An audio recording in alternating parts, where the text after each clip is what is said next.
All right, guys. Well, hello and welcome once again to the next installment in this Maximum Performance webinar series.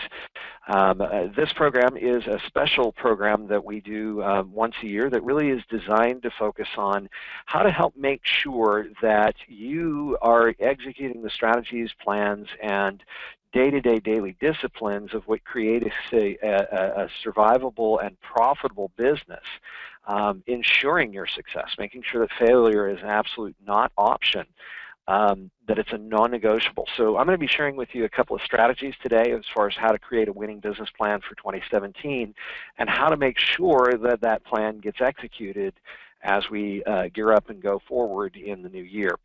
By the way, once again, want to thank our sponsor for today's program, Loan Simple, who are graciously the hosts of today's program and who, for many of the Loan Simple branch managers and originators, this program is also being tailored and provided. We'll talk a little bit more about that opportunity and program a little bit later in the program. Also, just a quick reminder, this is intended to be an interactive program, so if you want to communicate with me through the Q&A and chat, I'll be fielding questions throughout and also doing an open line Q&A towards the end of the program. We want to obviously tailor this program as best as possible to your specific questions, needs, and concerns so that you walk away with the best overall experience. Well, let's jump right into it. What are the reasons that most people fail? Why is it that we start with the greatest of intentions at the beginning of the year and fairly quickly sometimes fall short of where we intended to be? Something like said, like 87% of New Year's resolutions are broken by January 5th. Why is that? What are the things that are in the way of us not achieving the goals that we want to achieve, and what are the things that we do to ensure the success of what you want to create for yourself, and in some cases create for your business partners as you go through and into 2017. By the way, most of what I'm going to share with you today is something that you likely will want to turn around and share with potential business partners like realtors, financial planners, CPAs, and insurance agents, because the concepts and strategies that I'm going to share with you today are equally, and in some cases more applicable in their businesses than in your own. And so as you go through today's program, there's a couple of things I want to encourage you to do. One is take very active notes and be prepared to interact as we go through. I also want to, like I said, make sure I get a lot of feedback from you guys and can go ahead and help you get the best results. So a couple of things. Let's talk about why most people don't plan. What are the main reasons people shy away from the idea of being strategic and doing an active or engaged planning process on an annual basis? Well, particularly if you've worked in an environment where you work for bigger corporations, sometimes it's used more punitively or reactively. In other words, there's a lot of companies who base the budget and whether you do or don't qualify for a bonus on whether you achieve your goals or not. So some people shy away from setting goals or challenging themselves because of that issue. If you think about it from that perspective, why would you want to set a bar higher, meaning that you had to reach further if you wanted to achieve a bonus? And so it incentivizes employees to lower their standard so that it's easier to achieve the bonus.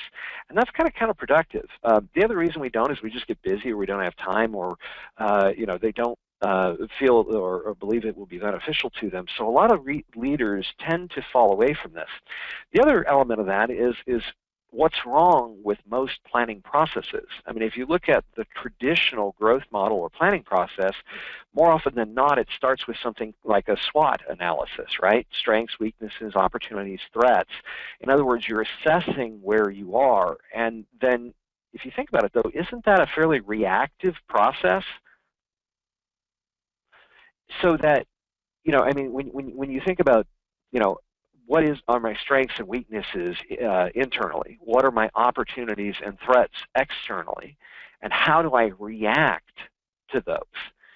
It becomes a lot easier to understand why a lot of organizations, a lot of individuals, and a lot of companies find themselves struggling to even create marginal growth year over year because it's a highly reactive process.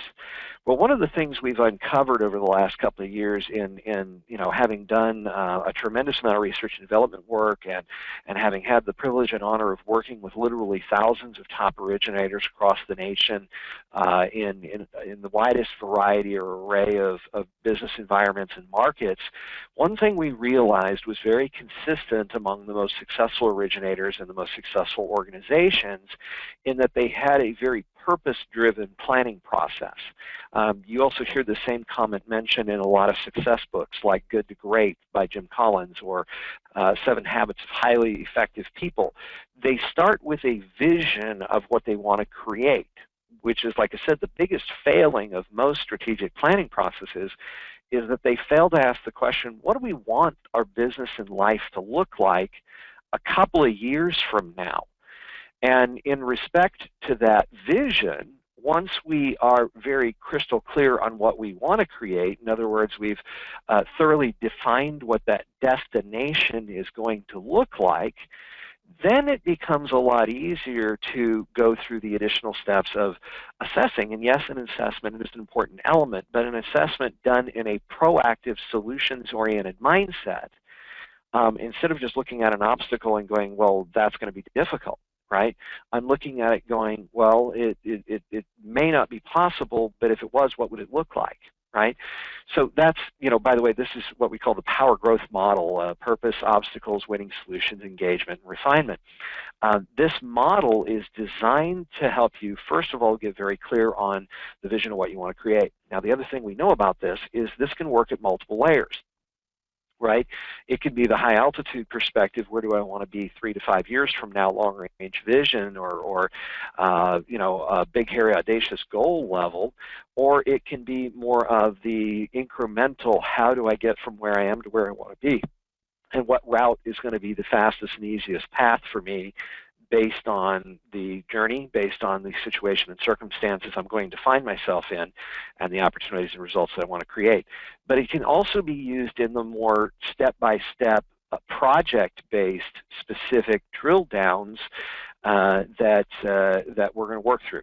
So what I'm going to introduce you to, and since we want to keep this to a relatively short program today, I'm going to introduce you to some tools and resources, and at the same time I'm going to encourage you to take advantage of this system and to download the tools and resources that we'll be sending out within a couple of days of today's event. Once we have a chance to do some of the back-end video editing, we'll be sending out a copy of the action guides, the action sheets that I'm going to introduce you to, as well as some of the planning tools and resources that I'm going to teach you today. But what I want to do in today's event is kind of teach you how these tools work, and then I want to encourage you to make sure you schedule time to actually download the resources and actually go through this planning process. Because here's what happens if you do. One is when you become crystal clear on the goals you want to create, you get a lot of clarity, which also helps you make better decisions. It allows you to then build to those opportunities and solutions strategically and growth, more in a growth-oriented perspective. It allows you to more confidently manage the change and develop an accelerated growth curve as we move into the implementation of the growth projects that you're going to implement through the year. And you can use whatever cliche you want for this, but the fact of the matter is, if we fail to change our strategy, we definitely guarantee our results won't change.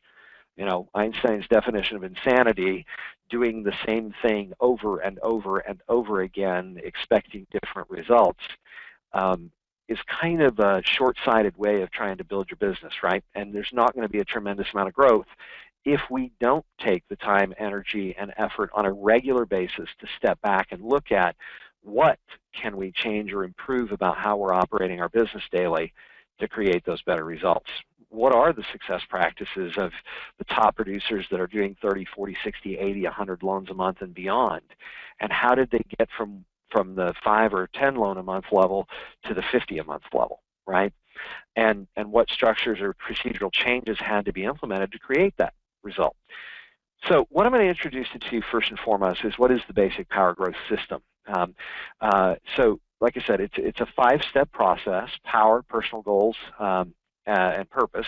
Obstacles, what are the things that we're going to have to address or deal with to create that result? And then what are the solutions to those specific challenges or obstacles? What is the plan or the steps in engaging that goal and making sure we are implementing and practical deadlines for the dates and the time frames for when we want to achieve those activities and complete those action steps? And then how do we learn from every experience to continue to accelerate that progress and growth? So let's start with step one, first of all. Think about for a moment, what is the vision of what you want to create? You know, like I said, Stephen Covey and Hiram Walker in the book 7 Habits of Highly Effective People mentioned that one of the most important strategies and consistent tools that top performers all use is this beginning with the end in mind, purpose-oriented focus. Now, by the way, some of these can often come from very personal goals about, you know, what is important to you about success? What does that ultimate vision of success look like for you? Now, again, whether that's creating the perfect life long-range goal or whether that's, you know, a specific project or goal for, you know, developing a new source of business or pillar of marketing, executing an effective marketing campaign that would be worth 3, 5, 8, 10 extra loans a month kind of strategy, it still starts from that same principle that what do I really want this thing to look like? How do I know when I've arrived? And so one of the things that is also important when you begin to think about what you want to create for yourself in 2017 is tying that back to things that may be even way above and beyond just the money elements of it, the success, the lifestyle, what kind of house, car, and toys that you want to have and be able to have at your disposal. A lot of these things can be much more interpersonal and much more at a ethics and core values level. Like, for example, many years, and part of the reason I'm a full-time coach and part-time originator as opposed to being a full-time originator is back in 1998, I had a kind of life-changing experience. I mean, literally, I got out of bed first thing in the morning, New Year's Eve, and started to head on with my day, but I immediately fell to the floor. I couldn't move most of the left side of my body. Of course, my wife rushed me off to the hospital, and a couple hours later, I'm sitting on the bed of an MRI table, essentially confirming a diagnosis of multiple sclerosis. And for me, it was a time of where I got kind of angry, and then it was, you know, started as an argument and then became a bit of a conversation I was having with God at the time, saying, you know, God, okay, you've kept me alive through 2 major car wrecks, a plane crash, and now this multiple sclerosis thing. What is it you have for me to do with my life? So that really launched more of an interpersonal, introspective process of really identifying, what am I here for? Why do I exist? And that led me to realize and understand that, you know, I come from a long line of educators. I come from a family that, going back as far as I can identify, 6, 8, 10 generations back, most of my family on both my mother and father's side were in some sense of the word educators. For example, my father, who actually was a practicing physician, spent probably about 15 to 20 hours a week most of his career running an anesthesiology school in addition to being a practicing anesthesiologist. My grandfather, although he was an electrical engineer, also spent a lot of time teaching at local colleges and community centers, trying to help better his community and help the immigrants. I mean, he would do English as a second language classes for other Polish immigrants, and he would spend a lot of time teaching the science of electronics and those kind of things. My great-grandfather brought us to America as an educator and scientist fleeing the Bolshevik persecution of the late 1800s and early 1900s. And so what that helped me begin to realize is that it was really important to me to feel like I was making a difference in the lives of the people that I had the privilege and honor of working with. And it started when I was an originator. You know, in around that time, as I was building my mortgage practice and as I was trying to find a way to make a bigger difference, I started to notice that I was seeing customers do some really dumb things when it came to setting up their mortgage, because often they were so tunnel focused on just that one particular goal of saving money by a refinance or buying a home, and they were so focused on the idea of a better home living environment that they've totally forgot about the fact that they were making a financial decision that was going to affect them decades into the future and potentially could seriously negatively impact their ability to save for their kids' college, their ability to get out of consumer debt faster, their ability to prepare for a better retirement for themselves, and a lot of those other concepts. I mean, it's like, I remember one young couple I sat down with shortly thereafter, after going through that experience and getting my health back and getting back up to speed again. A young couple who was absolutely adamant about putting way more down on the loan than they had to, at the expense of and ignoring tens of thousands of dollars in credit card debt. And I was like, wait a minute, that doesn't make sense, right? I mean, who would ever win the lottery and pay off your 4% mortgage, or at that time 7% mortgage, versus your 22% credit cards? This doesn't make logical mathematical sense, but yet people do stuff like that all the time when it comes to setting up their mortgages. So that really drove for me a base level value proposition, which also I began to realize was a very powerful way of differentiating myself from my competition. When I began to talk to people about how that mortgage decision was going to affect all those other financial goals, then the price or service of closing one transaction pretty much went out the window. And even though I knew in my market that I was going to be the most expensive lender, and that that on any given day most of my competition was offering rates as much as a half point lower than the rates I had available based on the company I worked for, even those guys became irrelevant to the consumer, because I was talking about things that were worth a lot more to that family than just the incremental small differences in pricing from one lender to another, empowering me to make some other strategic changes. I mean, I got pretty successful as an originator, and I was able to accomplish a level of production and performance that many don't achieve. Averaging about 20 plus loans a month.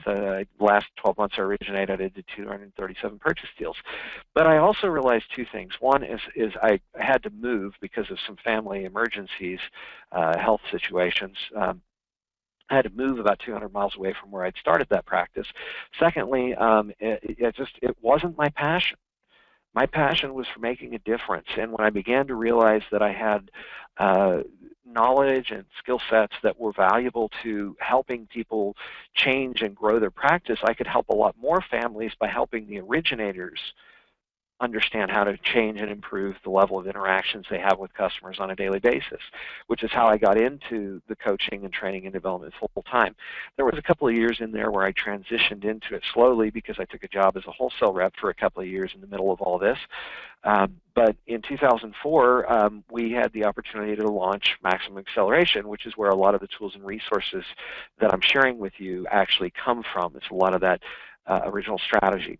So what it really comes down to is taking the time to use an action sheet like this purpose goal and really clarify what exactly you want your business and life to look like a year from now.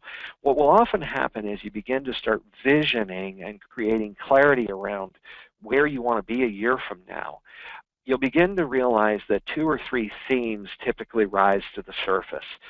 And when you begin to look at that, you'll start to notice that things like having a steady stream of business that shows up without me necessarily having to go hunt for it, so that I can work less hours and make the same or more money is a common theme, right? Building a handful of relationships, maybe even upwards of a dozen or couple dozen relationships that I can depend on for introductions to families that want to buy a house and improve their living situation. Again, looking at the dynamic of the fact that if we want to build a stable practice in this industry, we need to be focusing on purchase business. I mean, we all know that as interest rates escalate a little bit, the refinance volume is going to pretty much drop out of the system, with the exception of people who have a more need-based reason for either home improvement or some sort of like debt consolidation or debt restructuring because of financial pressures in the family. Other than that, it's purchase. Well, what drives purchase, right? Changing needs of a family from location or from a size of or quality of home are the #1 reasons why people want to buy a different house and upgrade the home they're living in. So how do we tap into that strategically? How do we create business alliances and relationships that we're working in concert with business partners like financial planners, realtors, insurance agents, CPAs, and really, aligning with business partners in a way that sets us apart and separates us from the other 900 loan officers that are promising great rates and service, right? I mean, if you think about it, our industry has fallen into a little bit of a bad habit of pretty much every loan officer promoting good service to agents is kind of what everybody says, right? So when I say the same things as everybody else, am I really differentiating myself? Probably not. The other factor of that is thinking about, do the agents really believe it? I mean, they've all been promised that before, and they've all had some bozo loan officer who didn't know what he was doing and left a string of broken promises behind. So in some cases, realtors can be very skeptical, and in many cases, we lower our credibility by associating ourselves with all the nitwits and bozos who've messed it up before us, right? So how do you really change the nature of that relationship? How do you become so valuable to an agent that they will take the risk of stepping out and even introducing you to the buyers who are already pre-approved with another lender? I mean, let's be honest, in today's market and how people shop online for homes these days, 9 out of 10 buyers get to the loan company before they get to the realtor. So most realtors have this innate fear of referring you as a lender because they don't want to mess up a deal. They don't want to risk alienating a customer and losing a commission because they created some friction. So whether or not the realtors realize it or not, they're shooting themselves in the foot and creating a lot of headaches and challenges for themselves. But at the end of the day, when you can position yourself as an asset and resource that can help that agent do substantially more business, and systems that you can implement that guarantee that you're going to be able to help every deal you've got turn into 2 or 3 more, then can they really afford not to introduce you to every buyer they have the opportunity to work with? And by the way, they can also introduce you to all of their sellers, right? And the advantage of you marketing and promoting your services, doing mortgage planning or pre-qualification or home opportunity reviews for people who've just listed a property, I mean, think about it. Statistically, better than 80% of buyers will buy within 30 miles within 30 days of selling their home. Most homeowners don't like to go back to a rental situation unless they have to, right? So knowing that, and knowing that that seller is likely to be going into a home buying situation or experience relatively soon, knowing the complexity of the lending guidelines and the difficulties of qualifying in today's market environment, it's prudent for that seller to start that process sooner rather than later, especially if you're in a tight inventory market and homes are going quickly, especially when you get the other thing that happens even if we're not in an aggressive market. The fact of the matter is the seller who's more focused on his next house is less likely to be such a stickler on price on selling the current home, because he gets a lot more focused on the acquisition of the next home and a lot less concerned about his net out on this property, which makes it easier for you to help a realtor, for example, engineer a transaction and take advantage of market opportunities that exist right now that may disappear rather quickly for most families. So a big part of this, guys, is starting with that vision of what you want to create. But at the end of the day, when you have that high-level visibility of that core strategy that helps you determine how you're going to move forward and compete, it also helps you focus and clarify what choices you do or don't make and how you execute. But at the end of the day, if I wanted to sum up success in this business in one or two words, if I was going to tweet how to be successful in mortgage, the phrase I would tweet would be, it's a numbers game, right? At the end of the day, it's a filtering process of identifying who may have some interest or desire to improve their living situation, creating the awareness through marketing campaigns, identifying if they have serious interest and what evaluation needs to come into play as to what opportunities are available, and then asking them to make strategic commitments towards closing a deal. So whether it's 1 in 2, 1 in 25, or 1 in 250, if I know what those filtration numbers look like, then I can build my daily and weekly activities and discipline around doing the necessary activity today that turns into the closing volume I need 60 to 90 days down the road, which is typically tied to the paycheck that I want to make, right? I mean, one thing we also have to remember and understand about this being a numbers game is it's also a numbers game from a timeline perspective. On average, think about how long is it between first conversation with a potential borrower and actual closing and paycheck, right? Especially in a purchase market, we need to be thinking and working 90 to 120 days ahead. You know, the borrower I pre-qualified today finds the property in January, which is the February closing and the March paycheck, right? Now, one advantage you all at Loan Simple have is a faster pay cycle, being on the biweekly plan. But you know, in other words, you get paid on the deals you close a little faster than most originators in the country. But one advantage of that, one disadvantage of that is it possible that you get caught up and too reactive? I mean, the fact of the matter is, your volume for what you will close this month is dependent on the work you did 30, 45, 60 days ago from a marketing and lead generation perspective, right? And right now, a couple of days into the month, it's probably too late to really do anything major different about what is or is not going to close other than management of your pipeline, right? So how do you go from 3 or 4 deals a month to 12 or 13 deals a month, or how you go from 10 or 12 deals a month to 25 or 30 deals a month? How you create that massive, explosive, exponential growth depends on moderate increases in lead volume. Now, think about this from this perspective. Just some quick numbers I want to fire at you. Okay, so let's say I have to talk to 50 people to find one interested, solid lead. You know, somebody who's willing to go through the process of searching for a home. Well, if I talk to 50 people a week, if I'm proactively talking to 10 people a day, that's one good lead a week.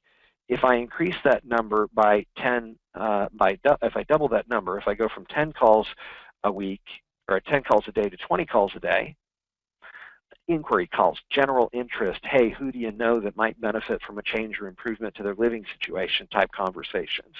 If I increase my volume from 10 calls or conversations a day to 20 conversations a day, I increase to a second full lead a week. A second full lead a week is an extra, how many leads a year, right? That's an extra 50 leads a year. Now, what if my pull-through ratios are 1 in 8 or 1 in 10 as opposed to 1 in 20 or 1 in 50, right? So there's 2 ways to improve our numbers when we start to break down the next step in the conversation, which is the obstacles and challenges, right? But at the end of the day, we need to understand what those numbers are. And we need to start with something we can control, which is how many start at the top of the funnel every week, right? Because if I make an extra 10 calls a day, that's an extra 50 calls a week. If that extra 50 calls a week turns into an extra 2 or 3 solid leads a week, that's an extra 4 to 8 leads a month, which turns into an extra 3 to 4 deals a month closed, which turns into an extra 20 to 30 deals a year, going from 60 deals a year to 80 deals a year, right? And when you begin to look at those numbers, it comes down to 2 elements. One, what is my goal for maintenance? And 2, what is my goal for growth? So this is a income and volume planning worksheet that we provide our active coaching customers. One is, and by the way, you will get a copy of this. We're going to send this out in the follow-up materials to today's program to everybody who's registered to attend. But let's just take this simple worksheet to begin with. Let's say we want to make $200,000, and by the way, this first tab is your minimum performance target. This is where I want to be every single month throughout the entire year of 2017, right? So if I want to make consistently what equates to about $18,000 a month, and my average loan amount is $180,000, and my comp rate is 150 basis points, then I need to close 74 deals a year, or 6 deals a month, plus or minus. Well, if my pull-through ratio from app to closing is roughly 50%, then I need to generate 3 solid leads that I can take application on a week, right? So that's my minimum standard, right? That's where I need to maintain a pace of every single week, is generating 3 solid leads.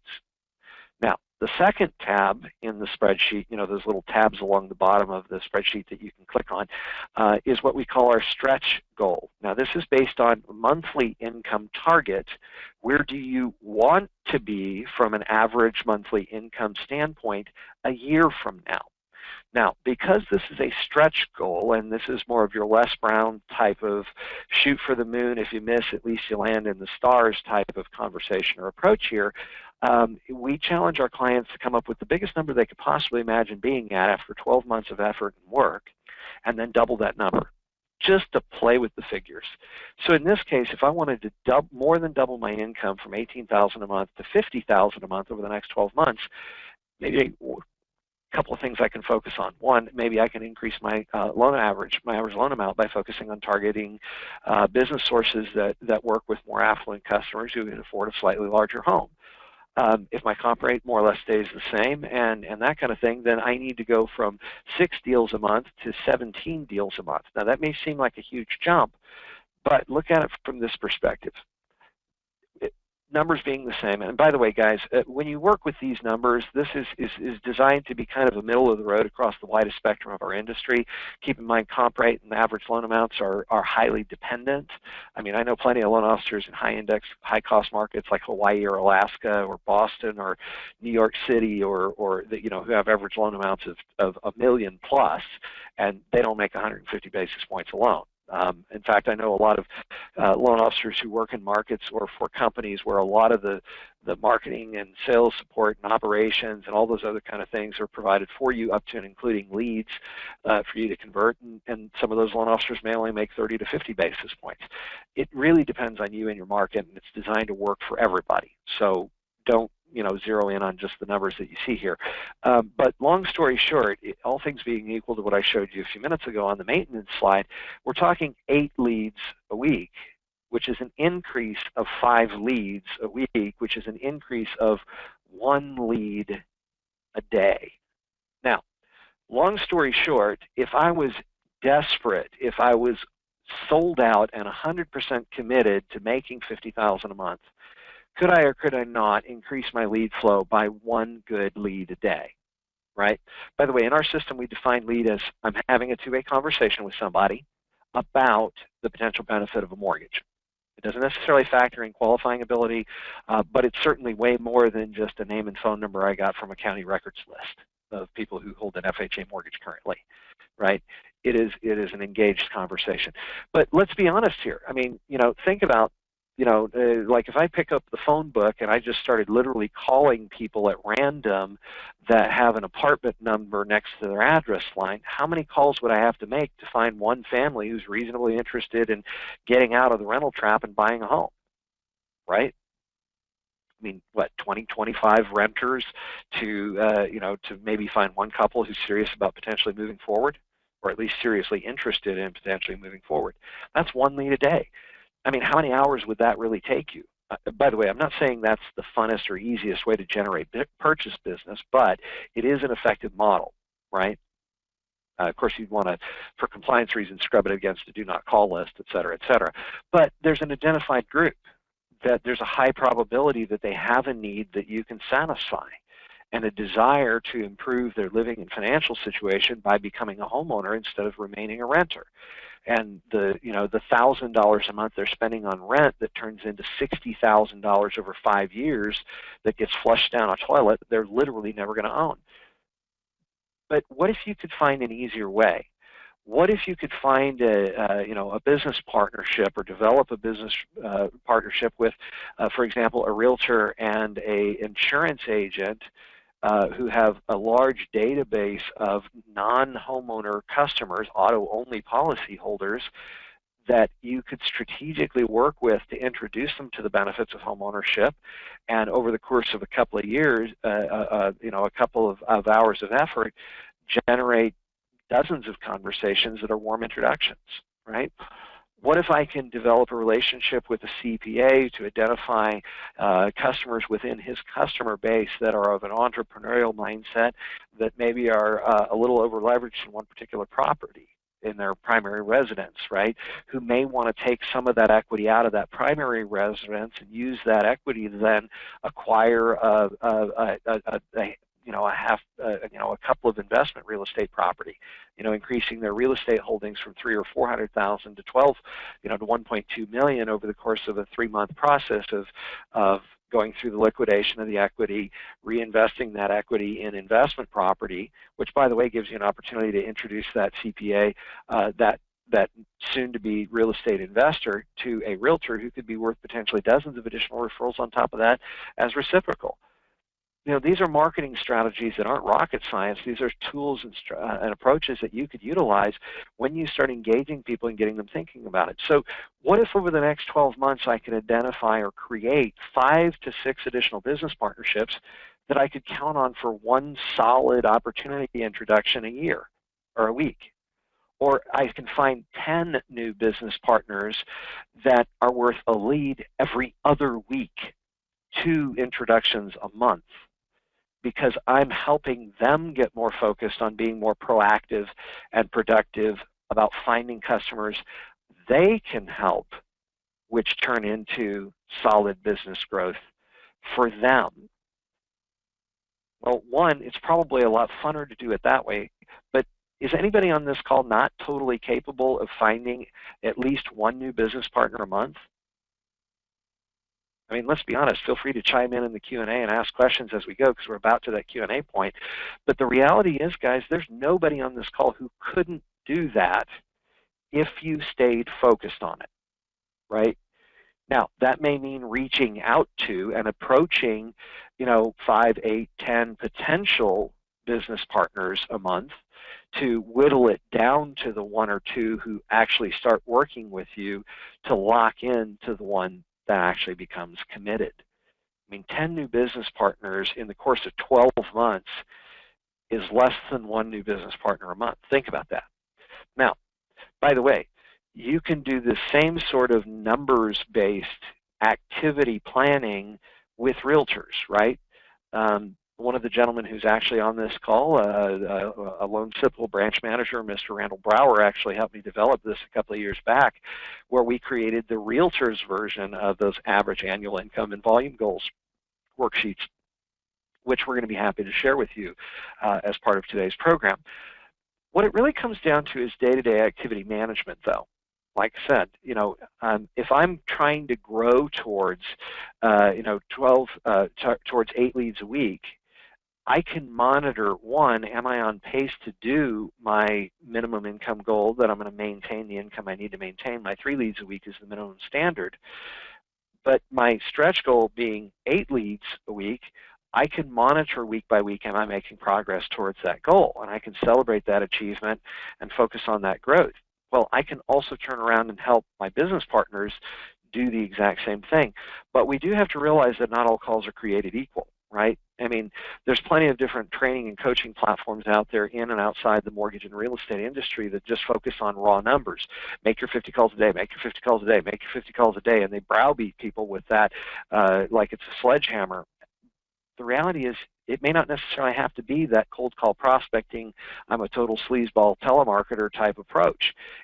It could be much more invigorating and much more value building internally as well as externally to focus on creating alliances and partnerships.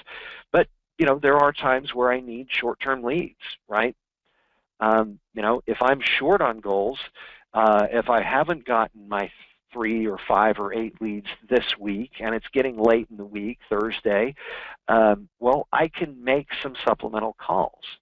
Part of this is what we call a home opportunity initiative style call, which I'll go a little bit deeper to in another program. Some of the resources that are available to you guys that you can check out on our website and find more information about, but it's what we call a home opportunity initiative style of conversation, right? There's a couple of statistics I know about the general consumer public. One is we all know 35 to 40 people we're typically pretty close to.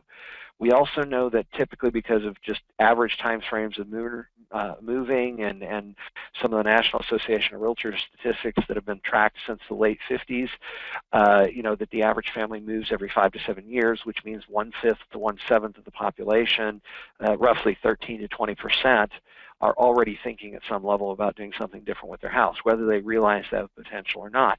So I can make reach out calls to my sphere of influence, and I can ask people to think about within their own sphere of influence who they know who could be in a situation to benefit from a change or improvement to their living situation. Now, how many of those calls would I have to make to find 1 or 2 or 3 additional leads? Well, you know, 13 to 20% is 1 or 2 out of 10, 2 to 4, you know, 3 to 4 out of 20, and 5 to 7 out of 30 or 40. And so every person I talk to about housing opportunities and why now is an ideal time to think about buying a home, and how they may know people or likely do know people who are missing out on this incredible home buying opportunity, and extend it, you know, and really valuable home affordability.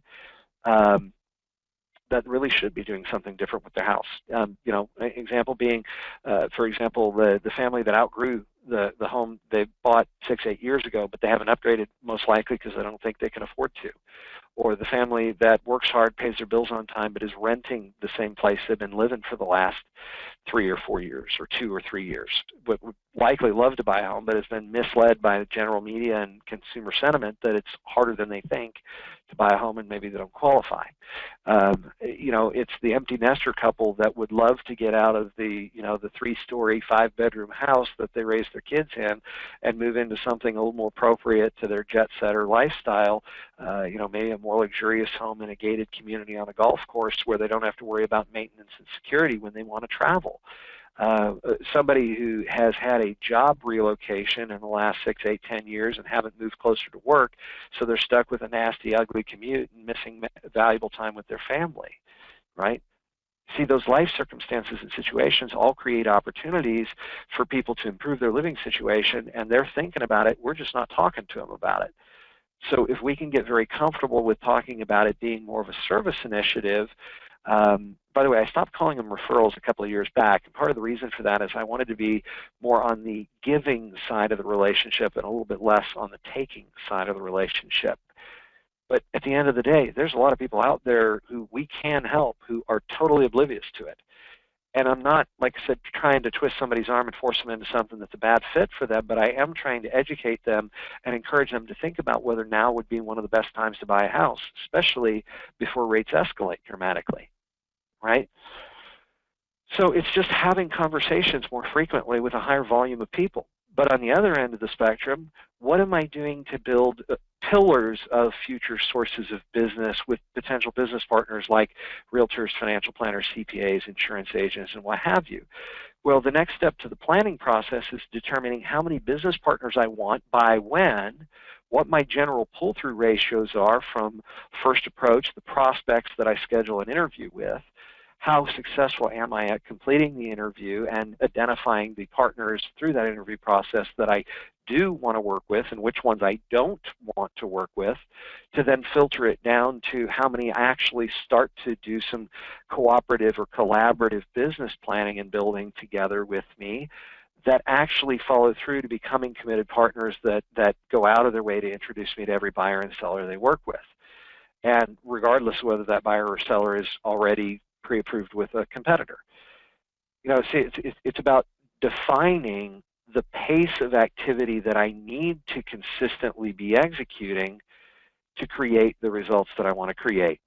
And that's where the final step in this engaging the plan and making sure to repeat and refine really come into play. You know, one of the action sheets that we're going to provide you and help you begin to drill down on is what we call an action planning 3 S's of successful planning work action sheet. Okay, this worksheet is designed to take specific goals and drill them down into an action plan with accountability triggers embedded.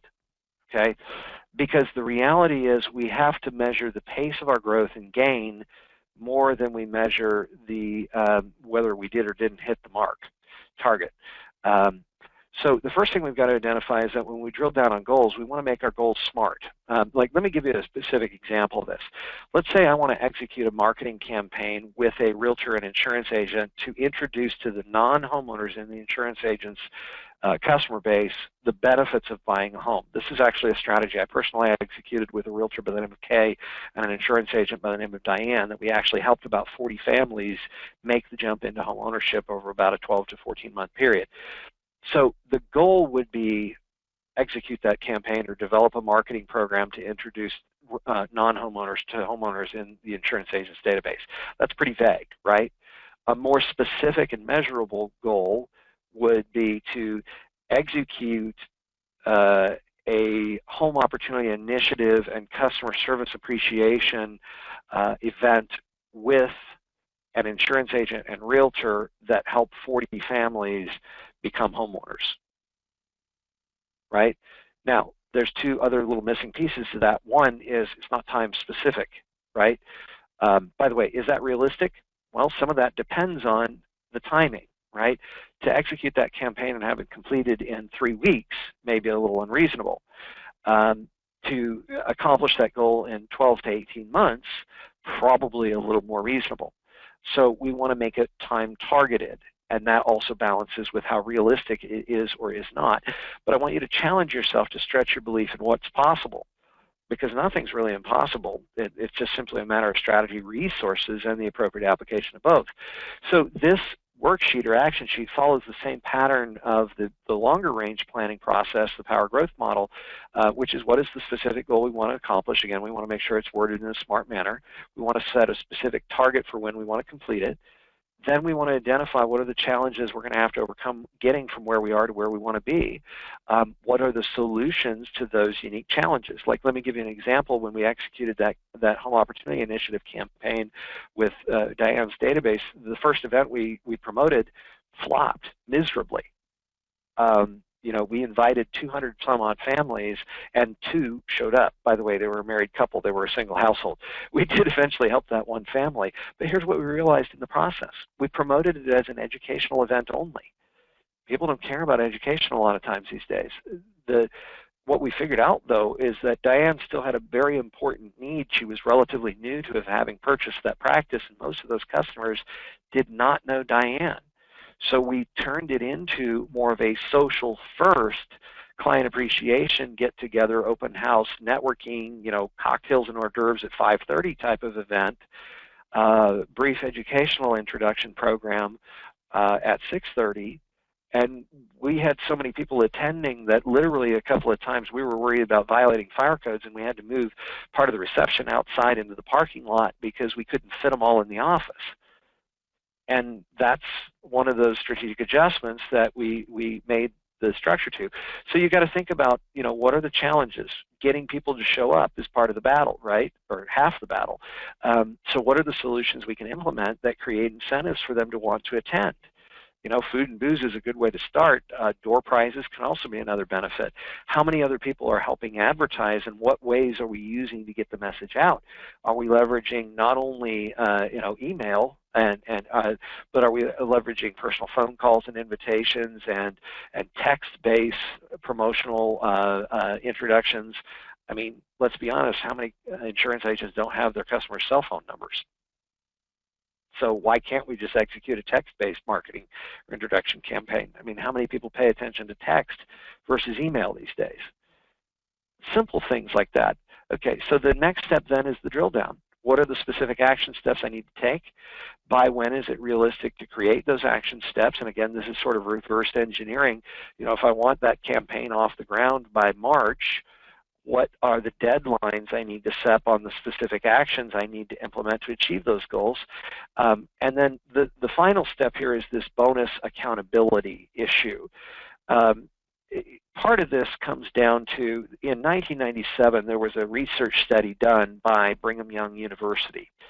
And in that research study, what Brigham Young realized is that if you do 4 specific things, you have a 95% chance of achieving your goal. Okay? And the 4 things you need to do is, 1, you need to set a goal.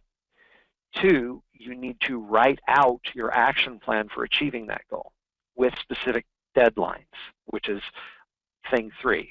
And 4th, you need to share that project plan with somebody you can trust and respect to follow up with you regularly as you're moving through those milestones. If you do those 4 things, you have a 95% chance of achieving your goals. So the next most important thing to consider then is, what makes a good accountability partner? How do you become a good accountability partner for the insurance agents, CPAs, financial planners, and realtors that you want to build partnerships with, right? Well, there's a couple of key hallmarks to this. One is they've got to have credible knowledge in the space in which you want to grow, right? They need to have a depth of understanding in how to accomplish what it is that you are trying to help them accomplish. You know, the guy who's 300 pounds overweight can't teach a whole lot about how to stay healthy, right? There's just a lack of innate credibility there. So it's got to be an advisor who has credible knowledge that they want to share with you. And you have credible knowledge, or at least access to credible knowledge, or desire to find credible knowledge from the actual subject matter experts, even if you're not the expert. You know, I mean, you may not be an expert in how to build real estate practices, but you can certainly go out and find resources of some of the top trainers and coaches, or some of the most successful realtors, and what are they doing to create results, right? The second is, there's somebody other than you. It's really hard to be our own accountability partner, and in many cases, somebody who knows nothing about our world is probably not going to make a great accountability partner either, like a spouse or a significant other type person. You know, from a motivating you to make money standpoint, they can be effective, but as far as how do you help you reason and understand what is or isn't going on in your business, they're probably not as effective. Whereas somebody who is actually in the business and understands what you're going through on a day-to-day basis can be a more valuable resource to you in that respect. Okay. Thirdly, there's somebody who you can trust. They're dependable. They're not the fly-by-night, shoot from the hip, seat of the pants type person who has no follow-through. They're people who are disciplined and achieve things, and are, you know, show up when they say they're going to show up, and don't flake out on you type people. And fourthly, you know, there's somebody that you trust and respect enough that you're going to stick to the promises you make to that person, because you're going to feel guilty if you don't. It's kind of what I call the running buddy effect. You know, the fact of the matter is, let's say I want to lose weight, right? It's January, New Year's resolution, whatever, so I start a jogging campaign. Well, how many mornings do I get up and wear myself out, and how often is it that 4, 5, 6 days into it, I feel beat up and bloodied and over, because I overdid it, and it's cold and wet and nasty outside, and I hit the snooze button and go back to sleep, never to go jogging again. But how different would that be if I had a friend or neighbor who committed to running with me, and yeah, so it's 6, 7 days into the project, and it's cold and wet and nasty outside, and I really don't want to go jogging, but I made a promise to my buddy, and he's going to be on my doorstep at 5:30. Do I get up and go? High probability I will, and so will you. It's so easy to break the promises we make to ourselves. It's so much harder to break the promises we make to other people. Another really important element of this, guys, though, is pacing.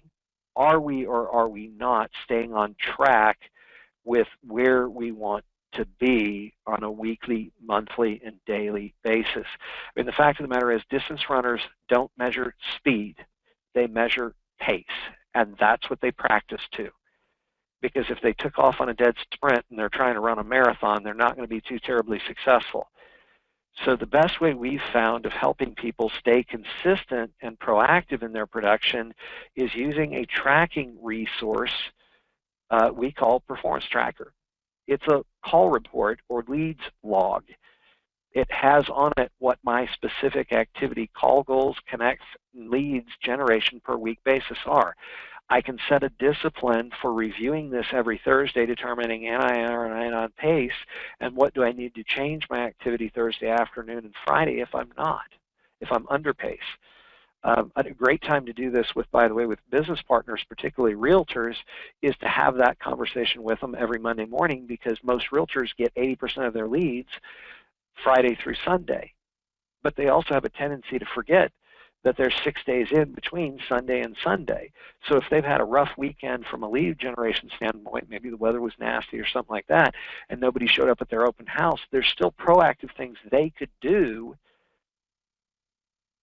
Tuesday through Friday that would get them talking to potential families who have an opportunity to improve their housing situation. See where this goes? I can also, at the bottom half of that action sheet, or that performance tracker log, is the partner development-based activity. Am I on pace to where I want to be at the end of the year with having those 10 or 12 additional business partners that I can count on for that volume of business that I want to do? All right, guys, so we're almost at the top of the hour here, and there's a couple of key things that I wanted to do. I'm going to be hanging around for about another 15 to 20 minutes if anybody has any additional questions. But one last thing that I did want to share with you guys really, really quickly. If you are wanting or needing help with accountability or marketing and sales training, we offer a variety of different options or platforms for that. But one of the best ways we've found to help people understand the true value of coaching is to experience it. So my team and I offer what we call a no-cost, no-obligation strategy session.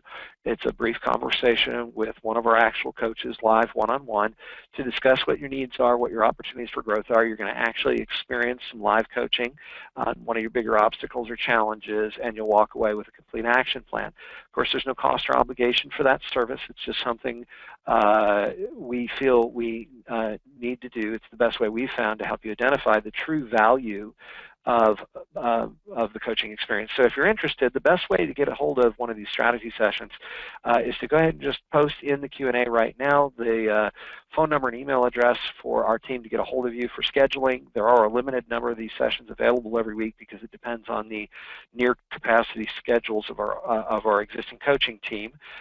So go ahead and just please post the best phone number and email address for us to get to coordinate. They are filled on a first-come, first-served basis.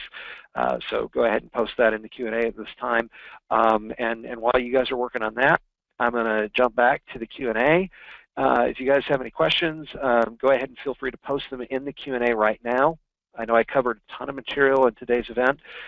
You, by the way, can find out more information. You're also welcome to go to our website, www.maximumcoach.com. And you can sign up for our free Maximum Growth Membership Program. It's where you've got access to the entire library of our Maximum Performance webinar series and a lot of other valuable resources that will help you grow your business faster. And there's obviously no cost or obligation for that system as well. So guys, go ahead and post in the Q&A any questions you have for me. Earl, I'm going to start kind of reading through these action items or these questions that are getting popped in. Let me see. Let's see as much. Will attendees receive a printed form guide handout, the business plan? Yes, to answer that question from earlier in the call, yes, we will be distributing, for those of you who may have hopped on a little bit later in the call, we are going to be distributing an email to everybody who registered to attend this event. By the end of the week, we'll get out an email to everybody that registered that'll have not only the video recording of today's program, but also the resource materials, the action planning, the business planning action sheets, the income and volume goals exercises for loan officers and for realtors, and the partner planning time frame expectation worksheet. All right, guys, a couple of different questions here. You know, one of the questions that popped in talked about capacity. You know, one of the bigger challenges of top producing originators frequently, and usually, by the way, this hits right as you're approaching that 60, 70 loan a year mark, sometimes a little bit greater than that, depending on how much support you do or don't receive from the company on the back end. But what often happens when you begin to start to hit that ceiling, you're working 50, 60 hours a week, you're feeling like you're falling behind on pre-quals, and you're actually afraid of doing more business. And so what happens is you start to see often this peaks and valleys type thing happen, where you're closing 8 or 9 loans one month, followed by 1 or 2 the next, because you find yourself kind of overwhelmed and buried in the minutia of actually getting the loans from contract to closing becomes more than a full-time job. And if you're not with a great company like Loan Simple or others that provide true operational back-end support, you could be struggling with a capacity limitation being one of your biggest challenges or obstacles. Well, there's two things we encourage folks to do in that respect. One is to really identify where the inefficiencies in your business are and what tools or resources might be out there for you to create greater efficiencies from a systemization standpoint. And then secondly is to begin to identify what are the key roles and priorities of somebody who's going to be really good at some of those more labor-intensive, time-intensive activities like documentation chasing and those kind of things. And once you've systemized and really defined what that role or person would look like and what skill sets or behavior patterns would need to be there for that person to be very successful, then you can begin to offload some of the lower or no payoff activities through leveraging your team better, whether that's a team that reports to you directly that you've been responsible for hiring and managing, or whether it's a team that's provided to you by the company you work with, and how to create greater efficiency between the team members that you work with by being proactive about discussing workflow and what we call the perfect loan process exercise. Some of the technology and tools that you can leverage too, by the way, can be a huge advantage when it comes to fine-tuning your system. Like for example, for lead capture and conversion on the front end point of sale, there's a great tool out there called Start My Application. It's provided by a company called Avantus, A-V-A-N-T-U-S. You can find them at avantus.com. But what they allow you to do is they set up a very attractive web-based site that will integrate with most of your existing loan application websites that your realtors can send the borrowers to directly, that allows the borrower to actually pay for, receive, and view their actual mortgage credit report that they can only use with you. Which means, one, you don't have to take phone calls on evenings and weekends if you don't want to. Once you've taught your business partners how to direct your customers to that website, you get an automatic notice and update that a new customer has applied with you, and then you can work it into your schedule where appropriate to take that information and actually do the pre-qual workup and thorough review. Another great tool out there that I encourage you to take a look at and talk with, and this might be even something that we escalate to your leadership at this point, because they have actually a white label version of this available.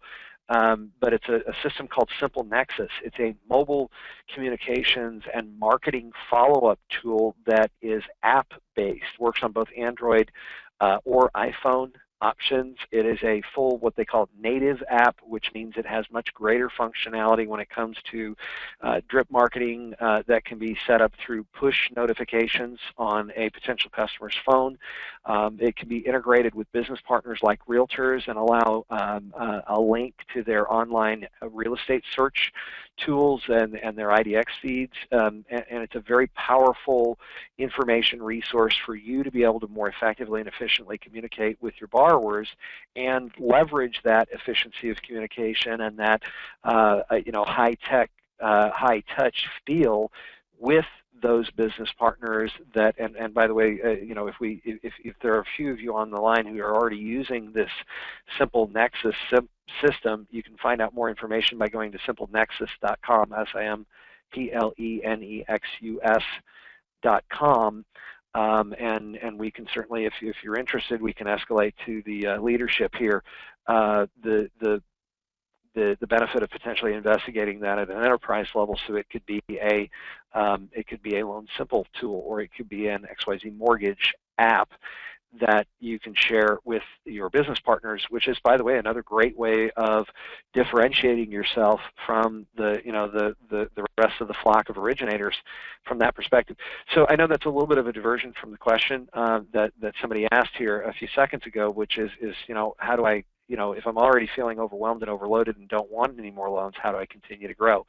Well, one of the things we began to realize is you get better at compartmentalizing the day-to-day functions. When you break down what it really takes to go out and find new customers and get them all the way through to 30 days after closing, and how you increase the volume of repeat and referral business that your customers introduce you to, you can definitely substantially increase the profitability and scalability of your growth And that's kind of the secret sauce. I mean, one of the first things I did in the early 2000s when I was bridging out of origination and into wholesale and trading and development full time, is I really went out and spent an inordinate amount of time, several $1,000s and several weeks worth of my time, going out and really working hands-on in the offices of some of the mega producers in our industry, guys like Greg Frost and Jim McMahon and Tim Brahim and guys like that who were doing